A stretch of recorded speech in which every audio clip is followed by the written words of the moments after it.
Due to the continuous buffs to the Nova selector, Nova Flex has finally made its way back into the meta. For today, we're first going to be taking a quick look at the comp of my updated cheat sheet and then jump in game with a pro. This comp is generally amazing at securing top 4s. You have a potential to still cap around these 5 costs of Fiora and Shen, however it's not going to be having the highest cap in game since you're running a lot of lower cost units. Therefore you're usually looking to be playing this from a high tempo spot around something like a Caitlyn, Jinx, Misfortune or Primordians, and then flex your frontline according to what it synergizes the best with, and attacking the remaining slots with Nova units. These tempo spots are generally best achieved through early investments into item and combat augments. Items in this early game are going to obviously be better, plus if we're able to high roll that Fiora 1 already on stage 4, it's amazing if you can tone 3 items onto her. Then on stage 4, once you fast 8, you are rolling heavily for that Kindred 2 and one of the upgraded tanks.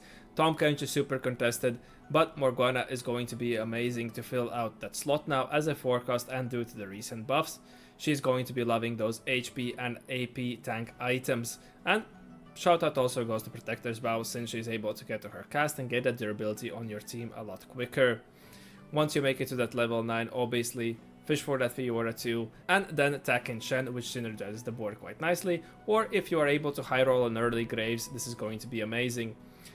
Obviously this comp is also great with that emblem flashback to when you can be pairing this with Master Yi, and then also attacking in a Gragas for a free psionic item on your board.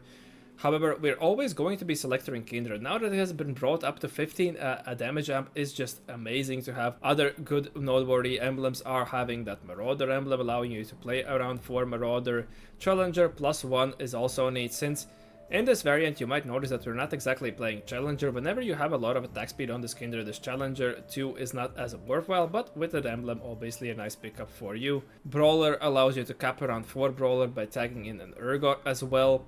And Bastion is going to be a neat +1. Psionic, you can consider playing it, you can consider playing around that Master Yi, but consider that only if you have the good Psionic item of Target Lock, which is great for Kindred. Malware Matrix obviously for that Master Yi or Biomatter. Without a Nova emblem, if we are playing around Master Yi, we obviously have to invest items into him. Edge of Night and Giant Slayer are great into the comp regardless. However, if you are making something like a QSS, that's not going to be as strong as the Fiora. However, I would really only consider playing around that Master Yi with an emblem, because otherwise we just might as well be playing for Marauder Yi, and that is going to be generally a little bit more stable and consistent of a board, especially if you are unable to win streak early on. As mentioned, the best augments to pick up and bridge that gap with top tier meta comps are item and combat augments.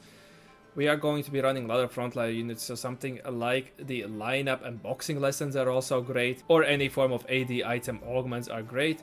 Earth's Grab Bag can also allow you to cheek out that emblem on stage 4 if you have an open glove. Regarding itemization, Kindred is going to run the standard attack speed build. Rageblade, Kraken, Double Kraken, Giant Slayer, Red Buff are great. Just remember to not make Shred and Sunder since Aatrox don't provide for you.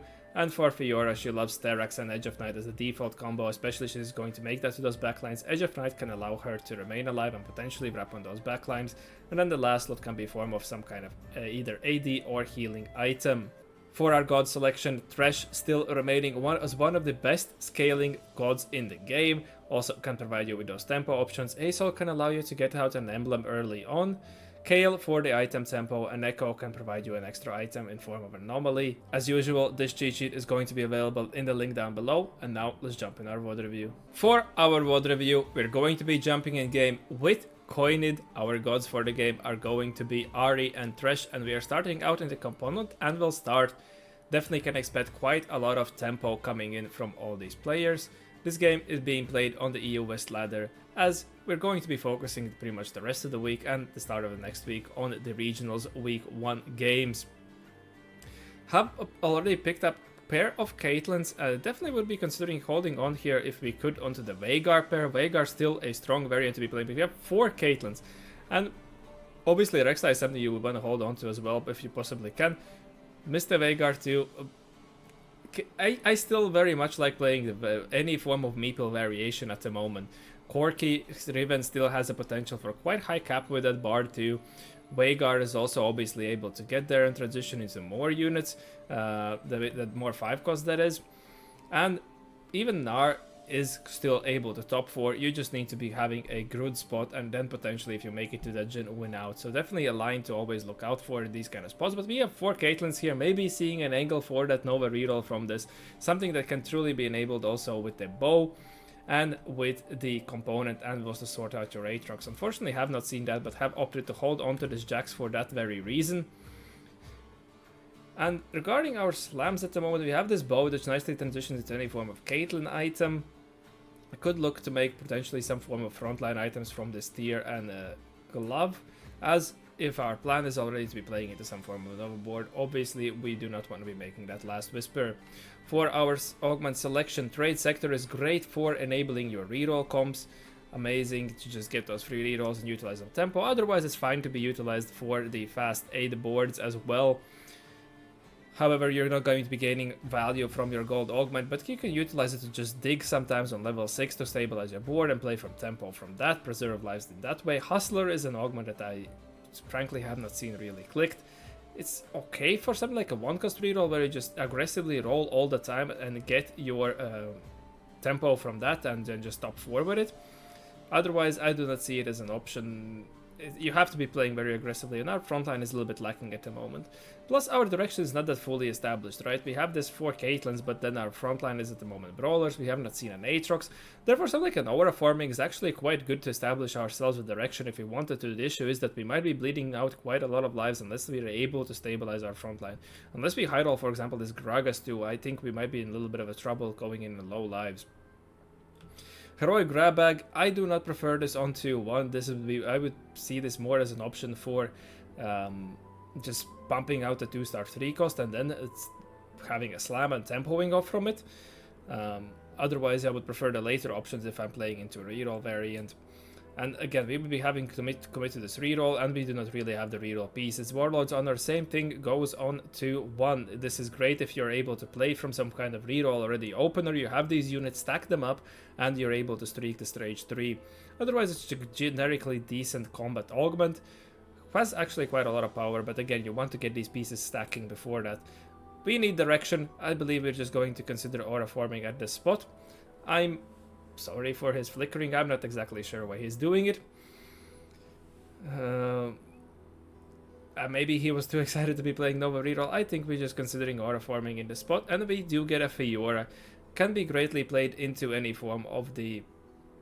If our psionic item is quite decent, we can obviously consider still the Marauder variant, or we can obviously play this also into our Nova variant, and he seems to be already mapping out the Nova board.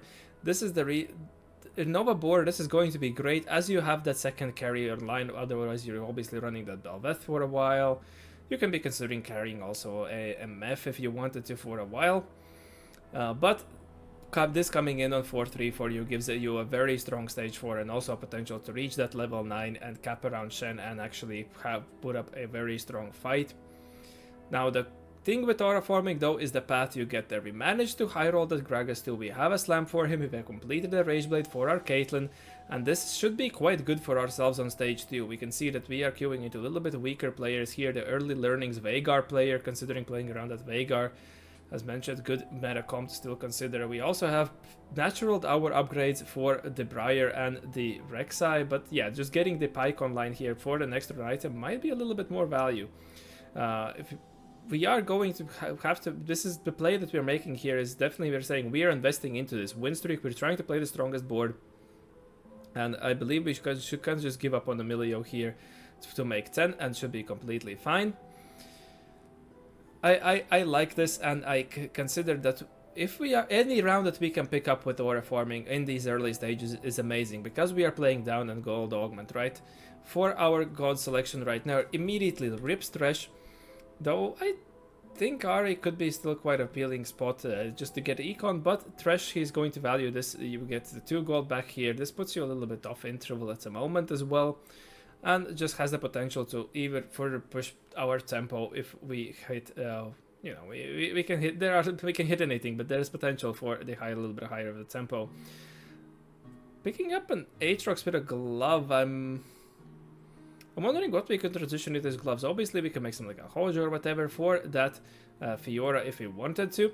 Obviously, going to be leveling here as we're trying to invest into that win streak. Might have to give up on either the single copy of Aatrox or Pike if we definitely want to be making 10 here. Evaluating, do we want that Shred and Sunder on the board, but we should just be playing the strongest of the boards, and in the early game, the units are not going to be having as much armor and magic resist, so, well, we queued into Bramblewest, but nonetheless, we should be completely fine. This should be definitely stronger TG holder as well. Opted to slam that early TG, making that item investment. This is something we can do on the component and will start, because otherwise, making a TG, you are sacrificing a potential to not have 3 item carry and 3 item tank going into the stage 4. But with extra components influxed into the game, this is fine. And prior is amazing, the TG carry, but we immediately find that Maokai, so we're going to be upgrading our board.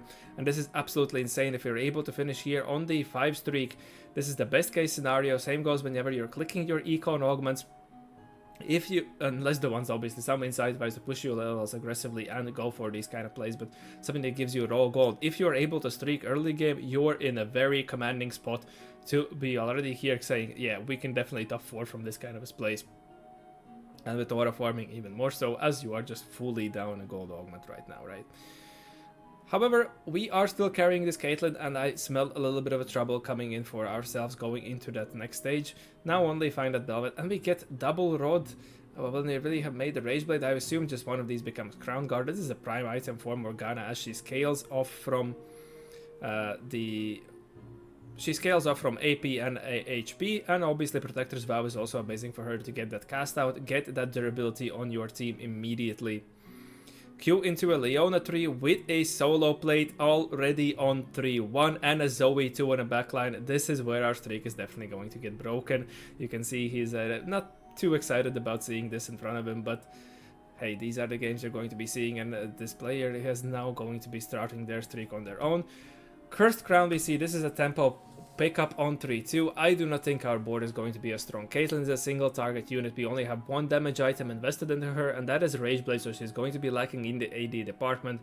Picking that Cursed Crown, we have some units on the bench that we could potentially consider attacking in already, but I do not think it's going to be that strong. Tiny but deadly, generally decent on something like the Master Yi boards, but again, ideally I would assume, well, we're looking for some more items. We want to get 3 items for this Fiora rolling as well, especially since we have made that TG. Band of Thieves is simply a little bit lacking in the tempo department now that it has been buffed. If you have a comp that can utilize a lot of TG, something like the Marauder Yi board can utilize quite a few TGs, this is fine.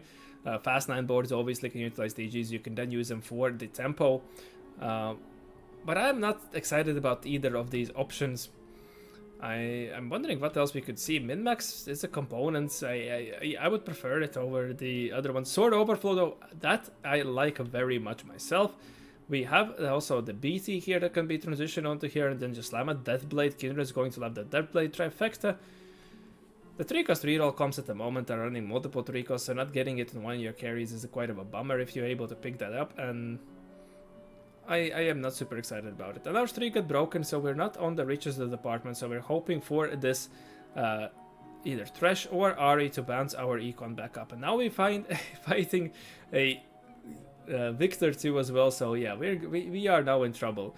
Obviously, picking up an item augment here is going to allow us to preserve as many lives as we possibly can, which is another mission you have obviously not only to win streak, but just if you cannot win streak, try to preserve as many lives as you can with this aura farming to make to it.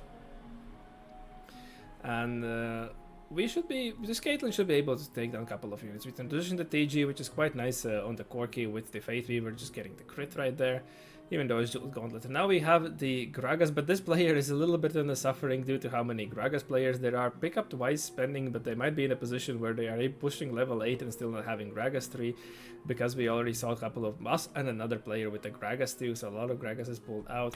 For ourselves, Elite Gold is actually quite appealing. Is he going to evaluate Mystery Loot? I believe that he wants to align himself by the end of the game of Thresh, just due to the Thresh having that potential scaling upside.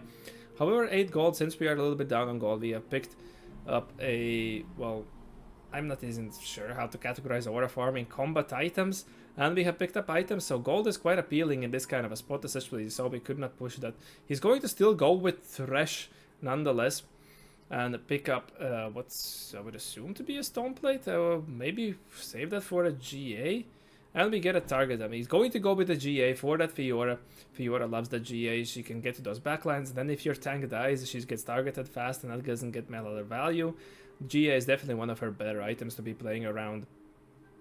Leaving that open sword, it can become either a BT if we still with that open cloak, or just another damage item for a Kindred. Giant Slayer is amazing, obviously. Now we queue into still, we can see that the Caitlyn is suffering. Simply having 3 items on the opposite carry on the Ezreal is still going to net that player a win. And our Pyke not able to make it to the back line.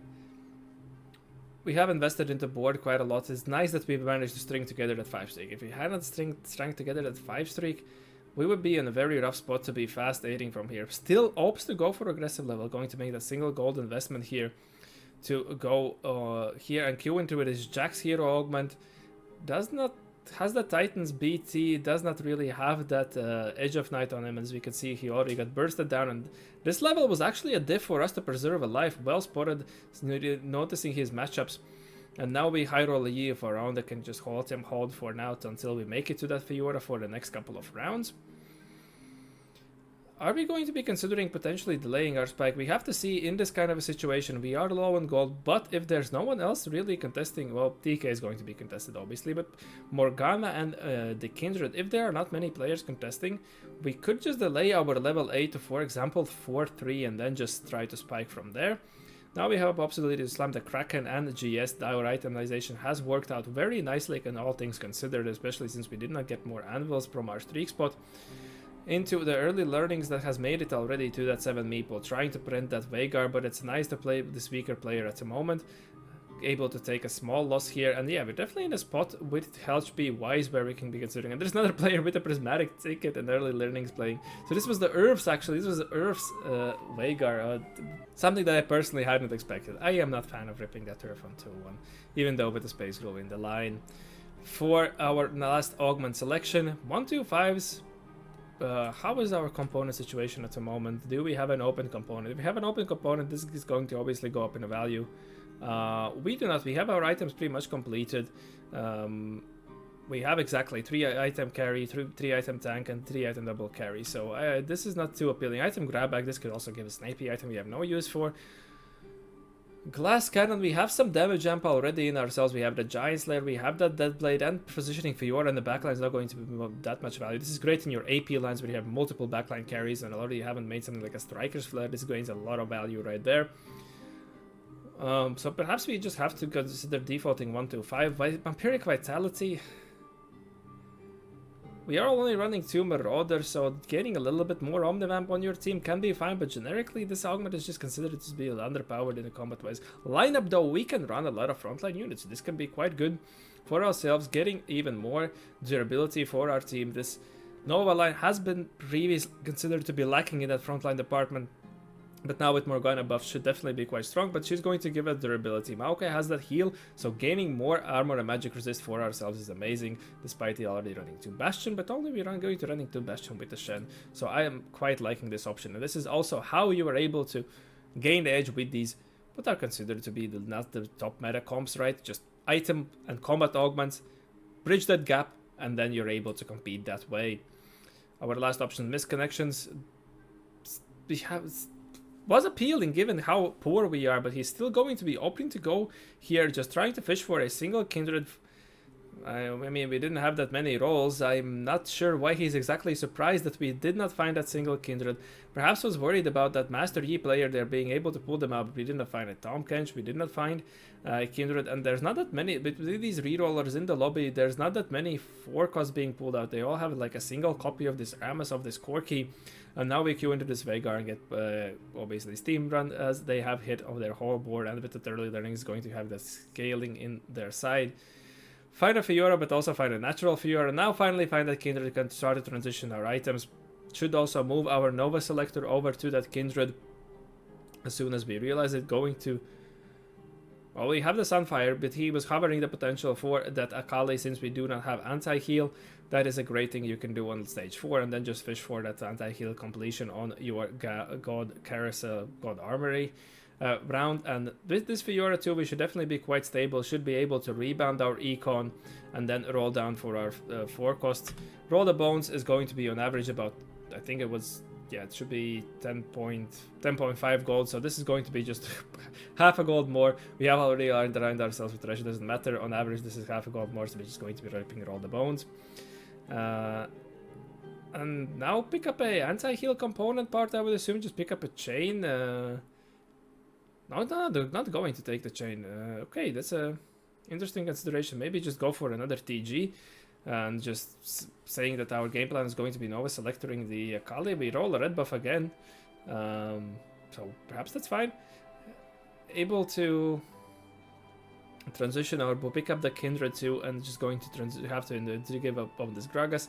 Morgana 1 should be quite sufficient with the Protector's Bow to provide necessary durability, and we have a lot of burst in our team, so we should be able to minimize our damage at the moment with this Fiora and this Kindred, and this damage jump from Kindred. That is probably another reason why he didn't like Glass Cannon, obviously, right? The Kindred giving damage jump.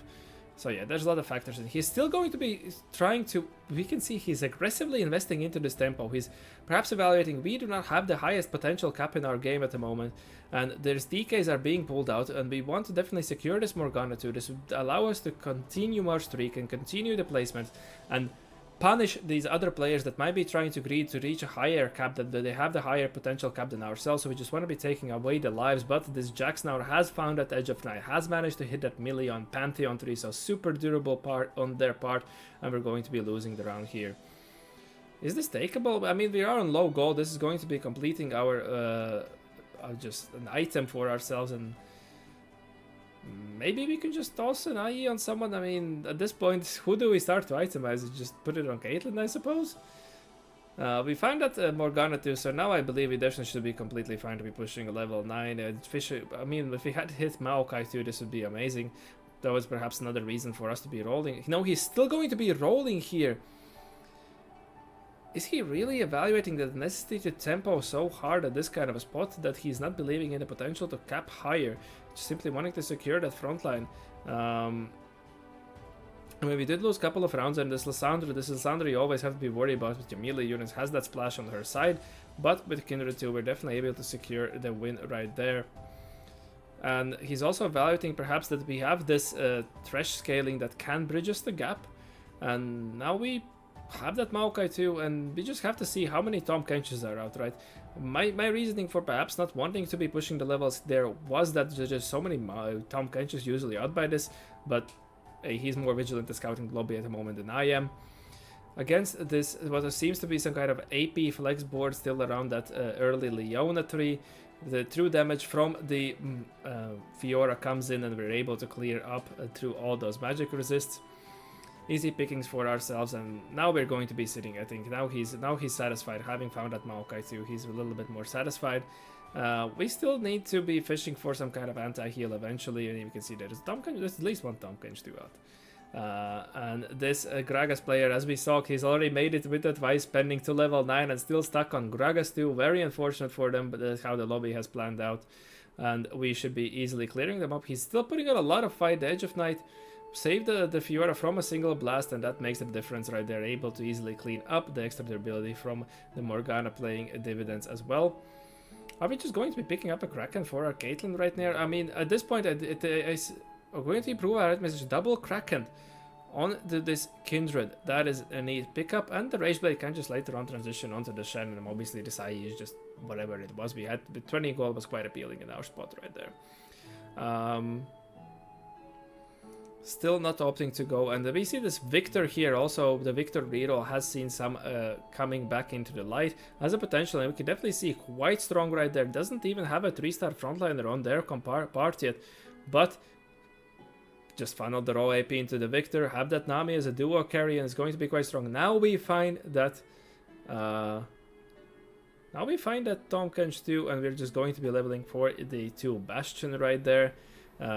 Just get a little bit more resist until we are able to find that Shen. Wouldn't even have the gold to buy him. Nice positioning swap right there. We had this Fiora. This is another thing, if you're able to position swap, she can sometimes do funky things and make it to those backlines and eliminate fights fast right there. Fortunately, now gets stuck on the front line. The Blitzcrank also a little bit on the way. And this also another AP flex board carrying around that Karma 2. Karma 2 is also a carry that has been considered as a potential.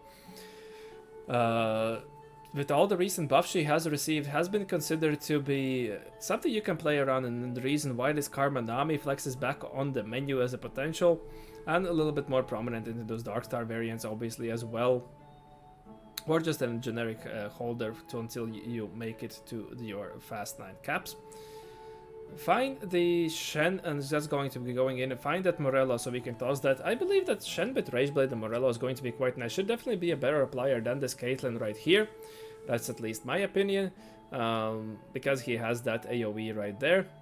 But nonetheless, now we're going to be against the Jax. We are on the opposite side, so we're able to clear up the board, and Fiora has made it to the backline. So now we're going to be in a 1v1 against the Jax, and Fiora always wins these 1v1s.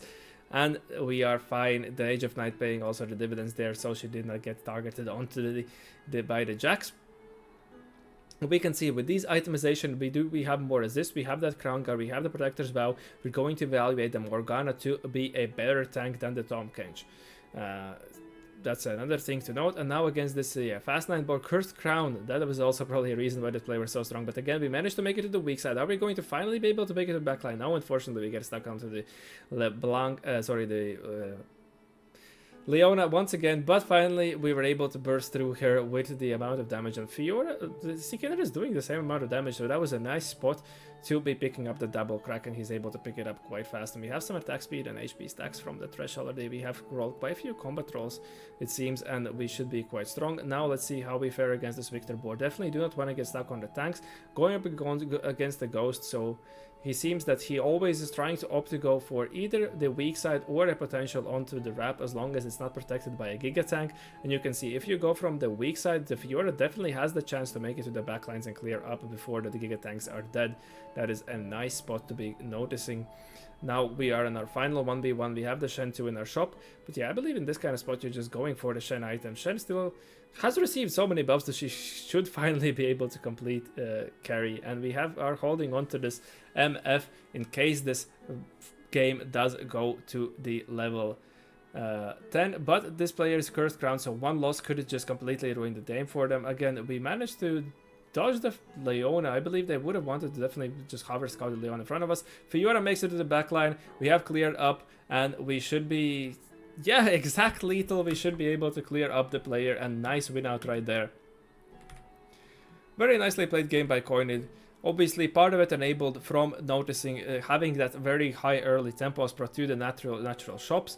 However, and our tempo fell back onto the stage 3, but we still invested into this very prime augment of the Sword Overflow, and picking up another combat to augment to bridge the gap, and still playing very aggressively to secure our board. We have that Fiora, right? Therefore, we were able to afford to do so. Without a Fiora, you might want to be considering more leaning into the pushing for that level 9 if you are in a spot with a lot of HP. But nonetheless, identify that this comp is definitely very strong on stage 4, and we are going to be strong on stage 4. Therefore, we're able to prevent and apply pressure on the lobby, prevent other players from capping super high, and play from the win out by simply having that thresh scaling, whereas the other player had RE. I would like to thank you for watching. I hope that you learned something new, and I wish to see you in the next one. Have a good one.